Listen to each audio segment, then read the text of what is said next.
Hi guys, I'm Asif Ali and we're watching CGHOW video. Today I created this effect, the slash effect in UE5 Niagara. And let's start this tutorial. And if you haven't subscribed my YouTube channel yet, please subscribe it. If you like this video, like, share, and comment. Let's create a map first. I'll take a label, map, open this.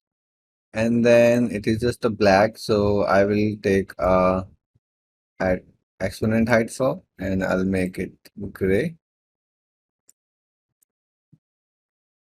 So I have this. Cool.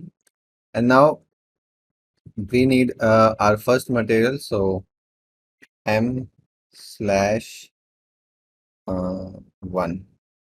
Okay, because there will be layers, so that's why it is 1, maybe 2 or 3 layers. And the mesh I need is, if I search static